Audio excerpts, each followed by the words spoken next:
If you're nervous, it means you care. If you're not nervous, it means you don't care. But is that true? Let's break down the quote to find out. These two quotes are the two sides of the same coin. They correlate caring to nervousness, saying the more nervous you are, the more you care. Let's explore the two main components of this quote and see what conclusions we can come to.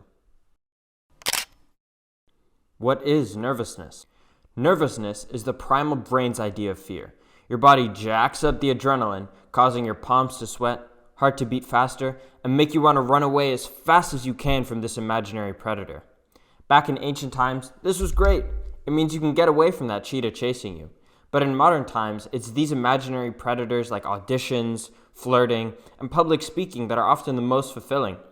It's almost like we're hunting them, but we're still scared of them. Why nervousness is different from anxiety. It's important to note the differences between nervousness and anxiety. After this imaginary threat has been removed, your brain pumps the brakes on the adrenaline, and your heart rate goes back to reasonable. Anxiety, however, does not need to be spurred on by an event and doesn't always have a logical ending. This means that the conclusions we come up with apply to the general population because they don't have clinical anxiety. This means that you shouldn't judge people's nervousness if you don't know them because you don't know what battles they face within themselves. So if being nervous stops us from getting what we want, how can we avoid it?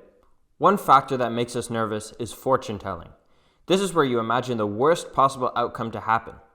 You imagine after giving a speech, they all start booing and throwing carrots at you.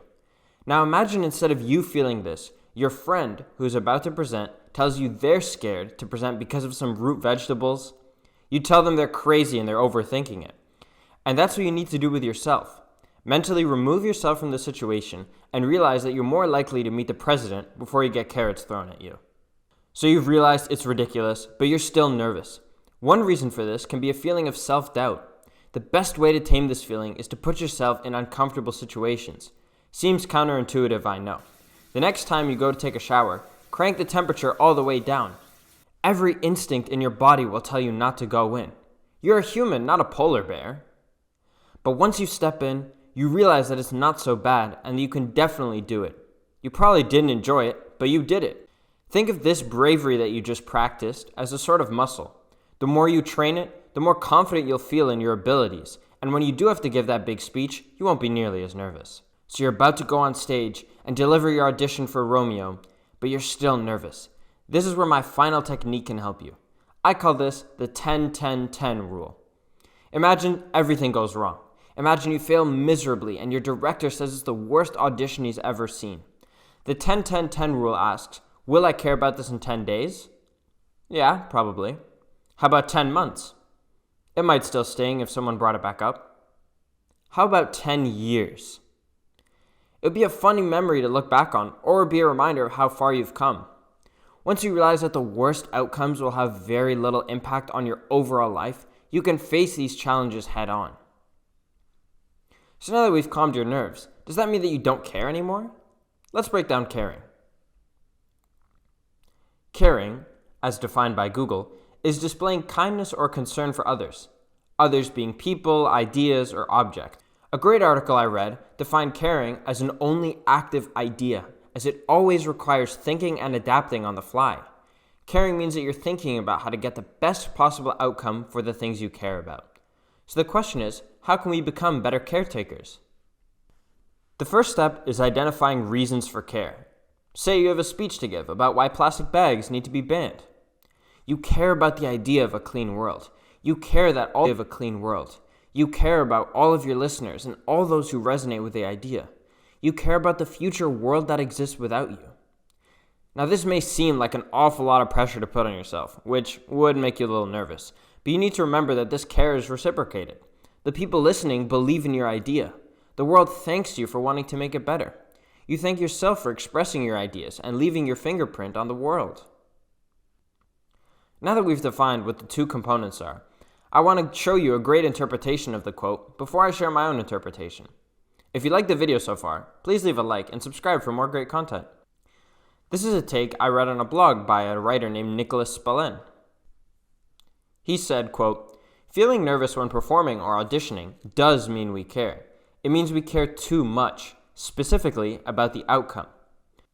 We think it better go perfectly, or else. We fear who we are is in some way riding on how it goes. But if you're familiar with my work, you know I don't really think there's such thing as stakes. Sure, we might not book a job, people not like us, we may even be bummed out for a little bit, or a while. Or is that just me? But what happens to us, good or bad, has no impact on the wholeness and perfection that is our true nature. Who we are at our core is never at stake. I think that this is a great interpretation of the quote. He acknowledges that nervousness is normal and realizes that it comes because of our fear of the outcomes. But by realizing the outcomes doesn't change who we are, what we believe in, and what we want to achieve, nervousness can't dictate us. My interpretation is inspired by a meme I saw about productivity. This meme, in essence, is that the smartest and the dumbest people use the same system. And I think this idea, the idea of extremities being similar, applies to this idea of nervousness. On one side, you have the person who truly doesn't care. They're so oblivious on the impact that this interaction could have on their life that they don't feel any nervousness. These are what we call the idiots. In the middle is where most people are. These are a healthy mix of being nervous and caring, with varying degrees of both, depending on the person and on the circumstances. And finally, on the other end, you have the people who don't get nervous, because they are above nerves. These are the people who acknowledge that things can happen, and that if they control what they can, they'll be fine. Think athletes, actors, and politicians who make up this nervousness 1%. But that doesn't mean they don't care. That just means they don't care to be nervous. Thank you for watching this video. I hope you got some insights on how to tame your own beasts, and I'll see you on the other side.